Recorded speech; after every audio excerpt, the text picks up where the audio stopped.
RCC क्लासेसचे संचालक शिवराज मोटेगावकर यांची लातूरात सीबीआयने 9 ते 10 तास चौकशी केल्यानंतर त्यांना अटक केल्याची अफवा पसरली आणि सायंकाळच्या वेळेला पोलिसांच्या बंदोबस्तातच मोटेगावकर कोचिंग क्लास सेंटरला नियमित भेट द्यायला दाखल झाले।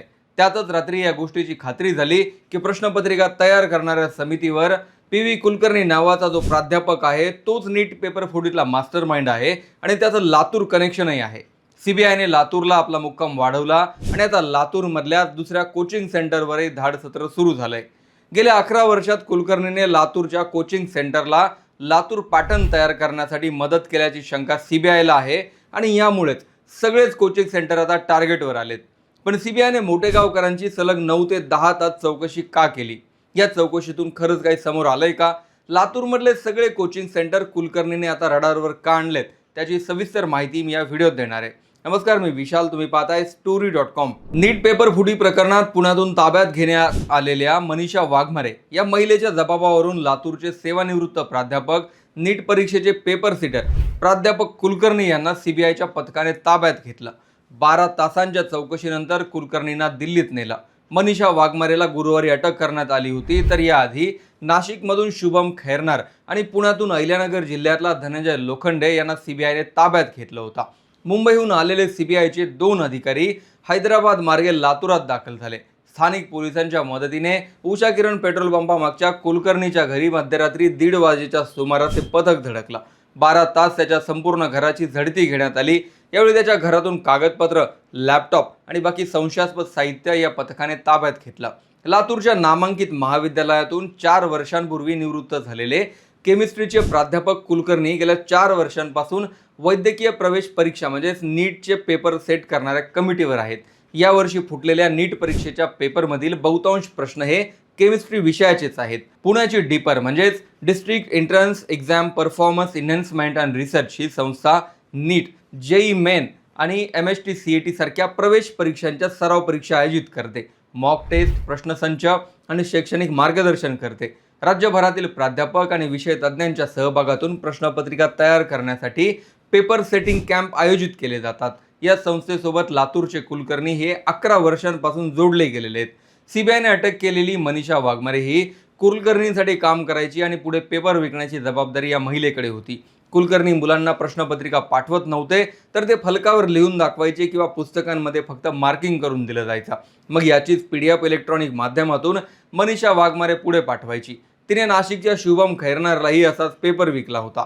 कुलकर्णीला ताब्यात घेतल्यानंतर लातूर सीबीआयच्या टार्गेटवर आलं, कारण कुलकर्णीचे लातूरमधील बऱ्याच कोचिंग सेंटरसोबत संबंध आढळलेत। आरसीसीचे मोटेगावकर यांची चौकशी ही काही महत्त्वाचे धागेदोरे हाती लागल्यामुळेच सीबीआयने केली असल्याचं सांगितलं जातं। मोटेगावकरांच्या घरी पथक भल्या पहाटेच दाखल झालं होतं आणि सायंकाळपर्यंत ही चौकशी सुरू होती। सीबीआयचं एक पथक मोटेगावकरांच्या घरी चौकशी करत होतं, तर दुसऱ्या पथकाने कोचिंग सेंटरवरही धाड टाकली। या चौकशीनंतर सीबीआयने लॅपटॉपसह काही इलेक्ट्रॉनिक साहित्य जप्त केल्याची माहिती आहे।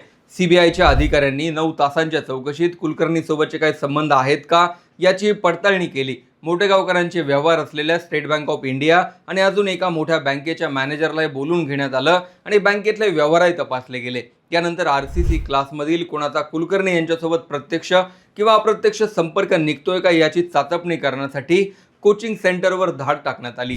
मात्र यातून जे काही तपशील समोर आले त्यापैकी एकही गोष्ट सीबीआयने अजून सांगितलेली नाही। सीबीआयची चौकशी ही अत्यंत गोपनीय पद्धतीने केली जाते आणि चौकशीतून समोर आलेल्या गोष्टी गोपनीयच ठेवल्या जात आहेत। सायंकाळच्या वेळेला चौकशी संपल्यानंतर सोशल मीडियावर अफवा पसरली की मोटेगावकर यांना अटक करण्यात आली आहे। मात्र मोटेगावकर हे नियमितप्रमाणे कोचिंग सेंटरला भेट द्यायला गेले आणि विद्यार्थ्यांसोबत त्यांनी संवादही साधला।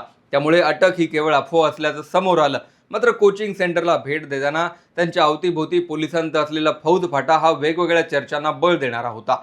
सीबीआयनेही अटकेविषयी काही सांगितलेलं नसल्यामुळे सध्या तरी अटक ही केवळ अफवा मानली जाते। शुक्रवारी दिवसभर मोटेगावकर यांची चौकशी केली गेली, ज्यातून कुलकर्णी यांच्यासोबतचे काही संबंध आढळतात का हे पाहणं सीबीआयची प्राथमिकता होती। मोटेगावकर यांच्यानंतर सीबीआयने आता लातूरातल्या दुसऱ्याच कोचिंग क्लासवर धाड टाकली आहे। कुलकर्णी यांचे लातूरातल्या 7 ते 8 कोचिंग सेंटरसोबत संबंध असल्याचे पुरावे सीबीआयला मिळालेत, पण हे संबंध सिद्ध करण्यासाठी सीबीआयचं धाडसत्र सुरू आहे। शुक्रवारच्या धाडसत्रानंतर सीबीआयचं पथक लातूरमध्ये तळ ठोकून होतं आणि रात्रभरही काही ठिकाणी चौकशी सुरू होती। कुलकर्णी हे मूळ लातूरचे आहेत आणि डीपर संस्थेसोबत करत असलेल्या कामाचा फायदा त्यांनी लातूरमधल्या कोचिंग सेंटरला करून दिल्याचा सीबीआयला संशय आहे. मनीषा वाघमारे ही महिला कुलकर्णी यांचे व्यवहार पाहायची. तिच्याकडे वेगवेगळी 21 बँक खाती आढळली आहेत आणि या प्रत्येक खात्यातला व्यवहारही आता पडताळून पाहिला जातोय. कुलकर्णीने चौकशीत लातूरच्या कोणकोणत्या कोचिंग सेंटरला गेल्या 11 वर्षात फायदा करून दिलाय ते सांगितलं तर अजूनही मोठी नावं लातूरातून समोर येऊ शकतात.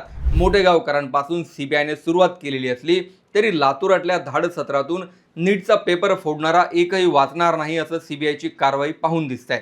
विशेष म्हणजे कुलकर्णीने गेल्या वर्षीही नीटचे काही प्रश्न लातूरमधील कोचिंग सेंटरला दिल्याचा संशय आहे. लातूरमधील कोचिंग सेंटरने याच कुलकर्णीच्या बळावर आपल्या निकालाची टक्केवारी वाढवली आणि मोठमोठ्या जाहिराती करून लातूर पॅटर्नचं ब्रँडिंग केलं. लातूर पॅटर्नची राज्यभर चर्चा असायची आणि लातूरकरांना त्याचा अभिमानही वाटायचा. मात्र हा पॅटर्न तयार करण्यासाठी पुण्यात पेपर सेट करणाऱ्या कुलकर्णीने कोचिंग सेंटरवाल्याला किती मदत केली आहे ते बाहेर आल्यानंतर प्रत्येकाची धरपकड होणं अपेक्षित आहे. सीबीआयच्या केसमध्ये कुलकर्णी हा या घोटाळ्यातला मुख्य आरोपी आहे आणि ज्यांना ज्यांना त्याने प्रश्न विकले ते सुद्धा सहआरोपी आहेत. या सगळ्यांकडून काय पुरावे निघतात ते पाहण्यासाठी सीबीआयचं सध्या धाडसत्र सुरू आहे. 3 आणि 7 मे रोजी झालेली नीट परीक्षा याच कुलकर्णीमुळे रद्द झाली आणि देशभरातल्या 22 लाख विद्यार्थ्यांना पुन्हा एकदा परीक्षा द्यावी लागणार आहे. या प्रश्न विक्रीमुळे जयपूरमधल्या एकाच कुटुंबातले 5 जण डॉक्टर झाल्याचंही समोर आलंय.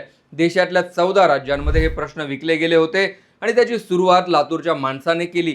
यामुळे देशपातळीवर महाराष्ट्राची मान शर्मेने खाली गेली आहे.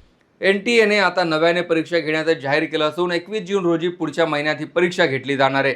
कुलकर्णीच्या एका चुकीमुळे देशभरातले विद्यार्थी नैराश्यात गेलेत आणि काही आत्महत्याही घडल्यात. नीटची तयारी ही फक्त वर्षभरातच नाही तर 4 ते 5 वर्षांपासून सातत्याने केली जाते. राजस्थानच्या कोटामध्ये एका मुलाने नैराश्यातून आपला जीव दिला. तो त्याच्या 2 बहिणींसोबत नीटची तयारी करत होता आणि त्याला यावेळी 650 गुण अपेक्षित होते असं त्याच्या वडिलांनी सांगितलं. पण परीक्षा रद्द झाल्याचं ऐकल्यानंतर तो नैराश्यात गेला आणि बहिणीच्या स्कार्फनेच त्यांनी फाशी घेतली. पेपरफुटी प्रकरणातला प्रत्येक जण या परिस्थितीला जबाबदार आहे. कुलकर्णी आणि लातूरचे कोचिंग सेंटर यांच्या लिंक खरंच सापडू शकतात का? तुमचे मत कमेंटमध्ये जरूर लिहा. चॅनल सबस्क्राईब करायला विसरू नका.